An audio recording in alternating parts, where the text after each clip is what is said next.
Hello and welcome to my video. I'm Bradley. So hopefully you would have watched my recent video. Now that unfortunately was one of my days where I was really thoughtful, really down with things going on, and I decided that I would share that, because the whole reason I joined YouTube with my channel is because I'm very new to all of this, is because I've gone through a stage for the last couple of years with different health problems and things where I've found it really difficult. I don't like to burden people with my problems, so in a way, if I can kind of share it this way, then I'm not necessarily connecting directly with people, but of course people are still seeing it, and if I can help people by showing the positives and the negatives in a situation which affects me, then that's great. But it also helps me deal with things. It's kind of like a record, and if I have a bad day with something, or I've got something playing on my mind majorly, or something's really affecting me or really stressing me out, if I do a video clip in that, or the subject what's sort of stressing me out, like for example the hernia related issues I've been having over the last couple of years, if I can then make a positive sort of a positive sort of comeback video with that sort of negative day which I've had, or that really awful sort of stressful day, then that's great, because of course I can see the pattern of change and I can see the growth of me sort of overcoming that, and if that can help other people, then absolutely fantastic. So it's really great. I'm really happy. So my last clip that I done, I was really down, really depressed, and I say that not lightly, because I absolutely hate that word, and I have the utmost admiration for somebody who has depression and can keep going and can come through that fantastically well. And the reason why I don't like it is because I believe it's quite overused in society, which is such a shame, and it's really detrimental, because of course there are people who are really genuinely depressed, but I believe it's a statement which is so readily thrown out there, and in some situations it's really inappropriate. Now of course most of the time it's not, but I kind of almost think that sometimes I think to myself that, am I depressed? No. It's so easy to sort of shut it off so quickly and think, I'm not depressed, that doesn't happen to me. Surely that doesn't happen to me. It's just one of those days, it's just a bit stressed. So whether or not that's me trying to cover up probably slight low mood, or possibly even depression, then I'm not sure. But anyway, from when I last done my last clip, I was really having a bad day, and I know we all have them. But over the last 2, nearly even getting into 3 years, I've had problems with 2 operations which I had in regards to recurring hernias and repairing them, and the effects which it gave me afterwards. For example, never ever in a million years back in, and I'll just go through it very quickly. So this was, my first operation was November 2017. So earlier on that year, in June, I had gone on holiday with some family, and I done one of those sort of cycle bikes with about 6 people on there and 2 people cycling at the front.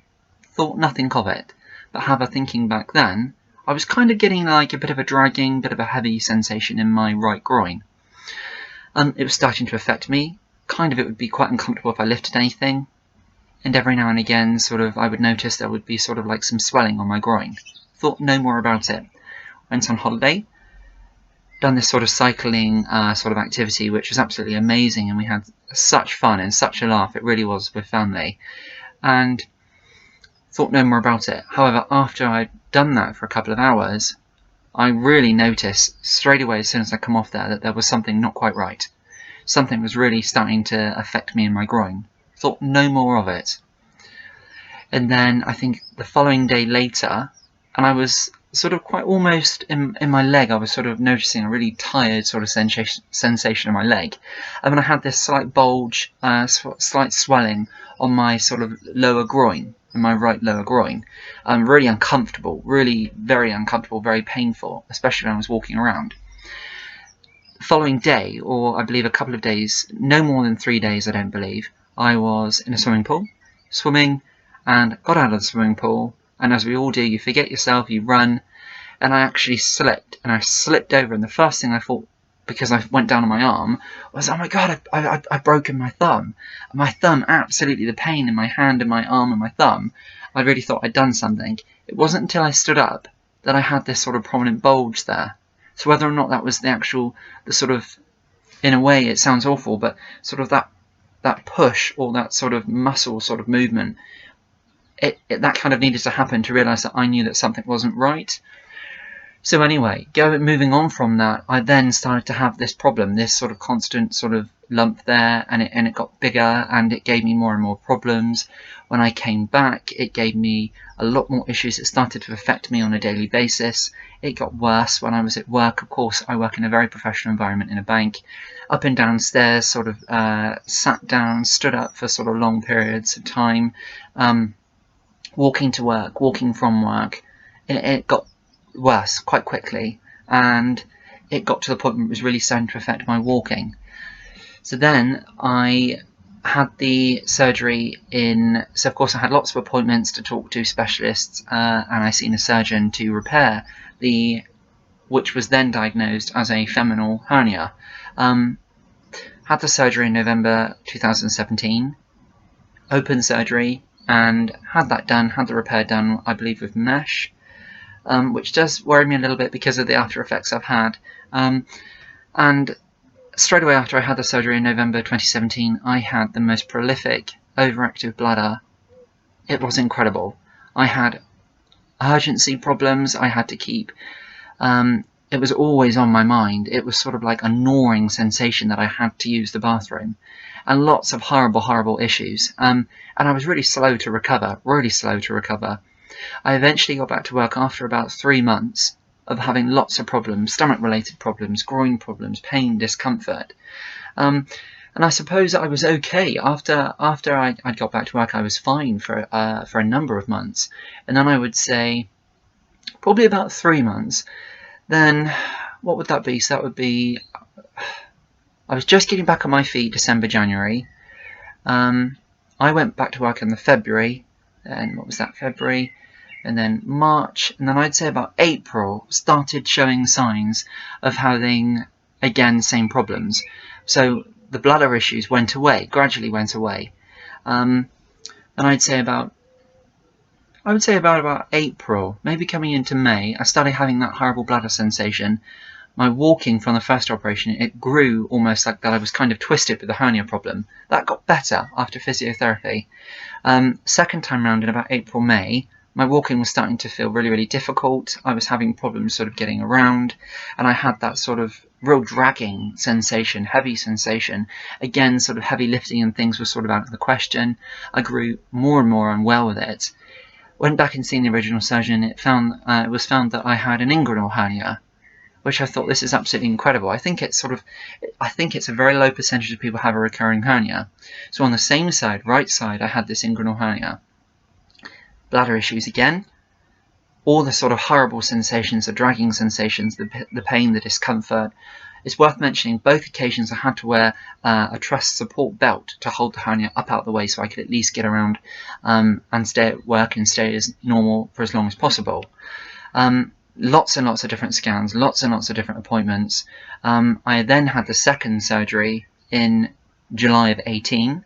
Again, that was open surgery on my right side, and had the repair done, and straight away, prolific, horrendous, life-changing bladder issues. Straight off. It was absolutely life-changing. I couldn't go anywhere for weeks. I couldn't hardly walk around. My recovery was slow. The urgency, the rushing to the bathroom every half an hour was just awful. It was such an awful sensation. I had of course lost the hernia, and I was getting over the issues, but I had gained this horrendous bladder problem, which was treated with medication on both occasions, it's worth mentioning. That gradually disappeared. I was able to go back to work again. It was, strangely enough, it was about after 3 months. So, moving forward, then I started having problems, I would say, with lots of gastric problems and gastric problems, I would say real strong indigestion, sort of acid reflux horrendously from January of this year, January 2019. And I had a lot of stomach-related problems, a lot of sort of gastrointestinal problems, really horrendous, felt really, really unwell. At Christmas, I had a really horrendous time with sort of stomach pain, discomfort, with the point they thought I had a stomach ulcer with the medication I take for my hearing imbalance problem. Because I have, of course, if you've watched my clips before, with hearing problems comes balance issues, and the medication isn't very good on your stomach, so it gives you gastric problems, or it can do, rather. Not the whole host of people, but it did me, unfortunately. So come about January, and this progressively got worse. I started feeling a dragging sensation. Pain, discomfort affected my walking again, and out of the blue, I knew that my bladder problems were going back to how they were. This was about February going into March. And then all of a sudden I woke up one day and the urge to constantly need to go, which didn't leave me, just fired up absolutely in a vengeance. It was horrendous. And I have had that now, I'd say for around about 2 months, maybe longer. And finally, I've been told fantastic news today, which I've been back and forth so many hospitals and so many different appointments and specialists with insurance and NHS and doctors, and it's really took its toll, and it's absolutely destroyed me, and it's destroyed this year. My confidence with stress, anxiety, it's been absolutely horrendous. I don't even feel sometimes like me, but you keep pushing forward. Very often I use my studying to try and cope. I have a fantastic family who are brilliant and supportive all the time, no matter if it's night or day. So I went to my appointment. I had a scan a week ago. And this was to check if I had a recurring hernia, because I've had appointments in my local area, and I've had quite a lot of travelling to different hospitals to do for different specialists and recurrent hernia specialists. And I had an MRI scan last week, which is quite a horrendous experience. And following on from that, they were checking if I had a recurrent hernia. Well, I've actually found out after lots of chasing around, lots of phone calls to medical secretaries, one thing and another, I've actually had a call today to tell me that I don't have another recurring hernia, which is absolutely fantastic news, and I feel so much better after feeling that. Of course, I've still got the bladder related issues at the moment, and I've still got a horrible dropping sensation and lots of nerve related problems apparently in my leg. So for example, my foot very often changes colour, like a purplish colour, like a blue tinge. I get lots of pins and needles in my right side. My walking is very affected, and it's really playing up my back. And I've got a lot of problems going on with my right side, my groin and my leg, and gastric problems as well. But I am told that the scan showed lots of scar tissue and, I believe, nerve damage from my understanding.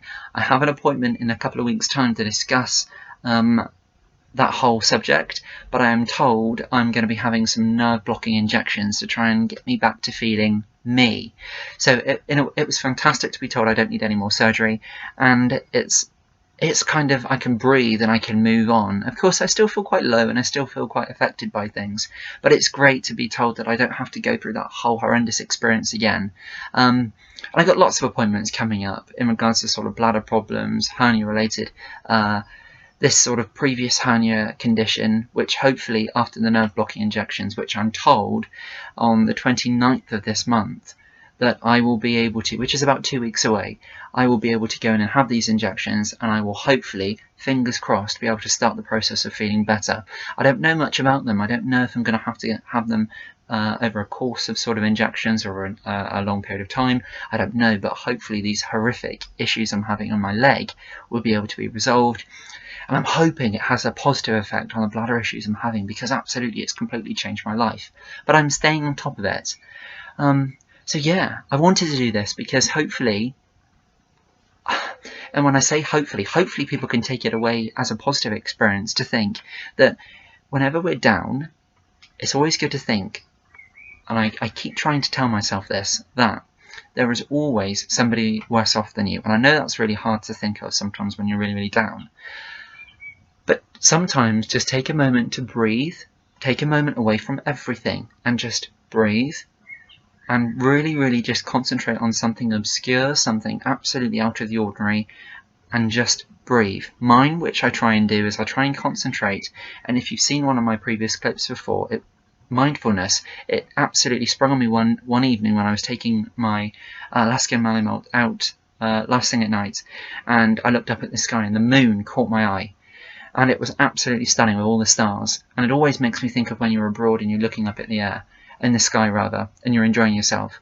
So whenever I feel overwhelmed and stressed out and I feel like, oh my god, my life's completely changed and I don't feel right, I think of that moment and I breathe. And I think the message to take away from what I'm doing right now is things do get better, things move forward, take a moment, breathe, but keep talking to those around you. Sometimes it can seem as though that you're burdening them, but keep talking and keep going with it. It does get better, it does change, and whether or not that can spiral to all sorts of different things, I'm sure it can. And it seems so easy, and believe you me, it's so much easier to say rather than to do. But with practice, sort of going away on your own, sort of even if it's in a different room, and just breathe. Just think of something completely different, something completely obscure, something different in your mind, and just breathe. Even if you do it for 2 or 3 minutes, it will seem better, and the more and more you do it, the better it becomes, and the easier it becomes. And to keep talking, really important to keep talking. And I suppose the sort of, if I'm doing any tips there, the third sort of thing which springs to mind. So yeah, let's do that. So number 1, take a moment, go somewhere completely different, break away from that situation and breathe. Think of something in your mind and really take a moment to concentrate on your breathing, the basics. Really do that. It's difficult, but try it. Number 2, keep talking. Keep opening up to those people around you, whether it's friends, whether it's parents, grandparents. Keep at it. They want to help, and it's an amazing tool. Number 3 would be to have that really good rapport with those medical professionals around you as well. Never give up. I've had such sometimes a poor experience with private hospitals because I've been fortunate enough to have workplace insurance. And I would actually say that the NHS, absolutely fantastic service, and I've had better service from them at times. So really have that good connection, and sometimes when you think that this is getting all too much, take a couple of days. If you had an appointment with a doctor and you feel that they've really not got you, see somebody else. Ask to see somebody else. Put yourself out there. If you've had a phone call with perhaps somebody who doesn't seem that helpful from a specialist or a hospital or a doctor, take a couple of days, go again. Try again, be determined, and you will get there. I think I'm starting to. I really do think I'm starting to. Whether or not this is going to be something I'm going to drop in and check up in a couple of weeks' time, I don't know. But I think this has been really good, and that's why I wanted to share it. So hopefully people will be able to sort of look at my experience and feel good about that, or even take some tips away from what we've covered. And when I say good, I don't mean that as in a really patronising way. Everybody's different, and people would have been in a lot more worse situations than me. But this has been horrendous. To other people it will seem nothing, but it has been horrendous to me, and I know a lot of people will know what that feels like. But keep going, take a moment, keep talking, and have that real strong rapport with your medical professionals around you. Hopefully that helps. I've really enjoyed this. It's like I've been able to breathe, and especially with that news today. So thank you very much for watching. It means a lot, and I look forward to you hopefully viewing my clips in the near future. So thanks very much for watching. Until next time, we will see you then. Bye bye now.